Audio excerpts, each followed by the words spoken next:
दोस्तों, हम सब देवता बन सकते हैं यदि हमारे अंदर ये भाव आ जाता है कि उस सड़क पर महिला घूम रही है वो भी तो भगवान है। जिसको थोड़े से पैसे की आवश्यकता है वो दे दी तो भगवान उसी के अंदर है। यदि किसी को थोड़े से अन्न की आवश्यकता थी हमने दे दिया तो भगवान आ गए। किसी को शिक्षा की आवश्यकता थी हमने दे दिया तो भगवान आ गए। किसी को अनुभव की आवश्यकता थी हमने दे दिया तो भगवान आ गए। किसी की आंख से आंसू गिर रहे थे हमने उसके आंसू पहुंच दिए तो भगवान आ गए। किसी को कष्ट था उसके कष्ट को हमने सहारा दे दिया तो भगवान आ गए। दोस्तों, ये भावना यदि हम लोग यहाँ से लेकर के जाते हैं तो यज्ञ का सही अर्थ लेकर के जाते हैं। यज्ञ यही सिखाता है कि आदमी बांटना सीखे।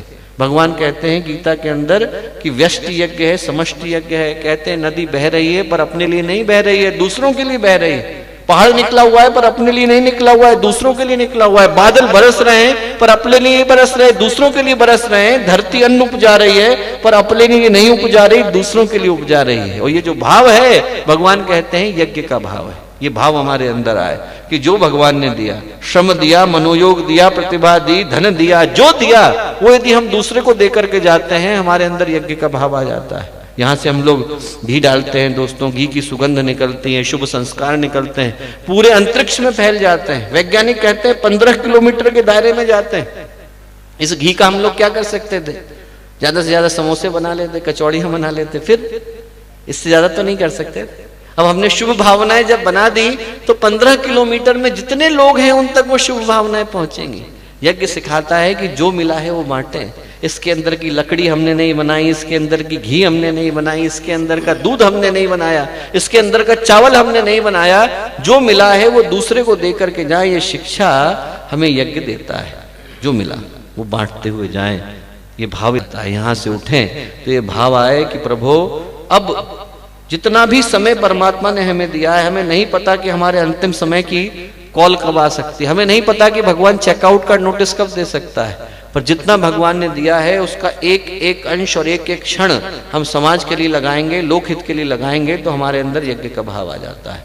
इसीलिए जब हमारे यहाँ अंतिम संस्कार होता था तो आप जब शव को उठा करके चिता के ऊपर रखते थे तो वहां पर भी यज्ञ ही करते थे। हम कहते थे आयुर्यज्ञेन कल्पताम, चक्षुर्यज्ञेन कल्पताम, बाहुर्यज्ञेन कल्पताम, कि आपने आयु दी है वापस लौटा रहे हैं, आपने बाहुएं दी वापस लौटा रहे हैं, आपने नेत्र दिए वापस लौटा रहे हैं, आपका दिया कुछ लेकर के नहीं जा रहे हैं। ठीक वैसे जैसे यज्ञ में जो मिला है वो वापस लौटा करके जा रहे हैं। जो परमात्मा से लिया वो वापस लौटाया का भाव यज्ञ का भाव है। और अंतिम जो चीज दोस्तों यज्ञ सिखाता है वो सिखाता है कि यज्ञ की अग्नि के माध्यम से हमारे अंदर 3 तरह के चिंतन आए। एक तो हमारे जीवन में सकारात्मकता आए। आप लोगों को देखो, लोग छोटी छोटी बात पर दुखी हो जाते हैं, छोटी छोटी बात पर आदमी तकलीफों को लेकर के बैठ जाता है। छोटी छोटी घटनाएं आदमी की जिंदगी को व्यथित कर देती हैं। अरे एक छोटी सी घटना घटी थी, सब्जी में नमक नहीं था और आदमी एक दूसरे से लड़ने लग गया। छोटी सी घटना घटी थी, एग्जाम में मार्क्स नहीं आए, बच्चा घर से निकला और रेल की पटरी पर जाकर के लेट गया और अपने जीवन का भी अंत कर दिया और दूसरों के जीवन में भी दुख चला गया। छोटी घटनाएं दोस्तों, उस समय में यज्ञ की अग्नि हमें सिखाती है कि हमारे जीवन में सकारात्मकता आए, हमारे जीवन में पॉजिटिविटी आए, हमारे जीवन में संघर्ष का मादा आए।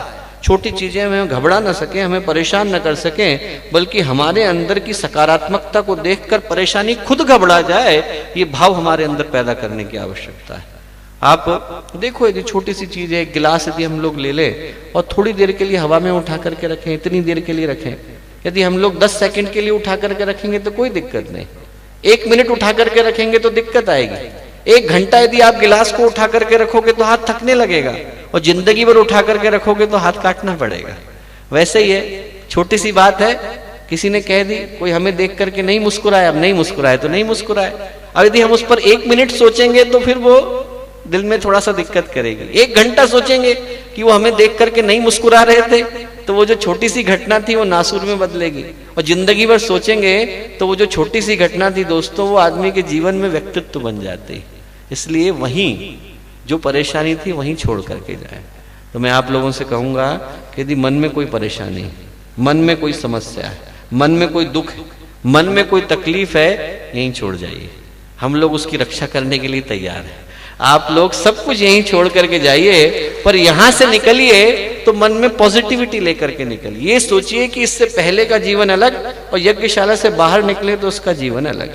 यज्ञशाला से हम लोग बाहर निकल रहे हैं तो फिर हम यहाँ से एक नए अध्याय की शुरुआत का भाव लेकर के जाएं कि अब जीवन को नए तरह से जिएंगे, एक पॉजिटिविटी के साथ जिएंगे, एक संघर्ष के माध्यम के साथ जिएंगे, एक साहस के साथ जिएंगे, एक नई मनोभूमि के साथ, एक नए संकल्प के साथ जिएंगे।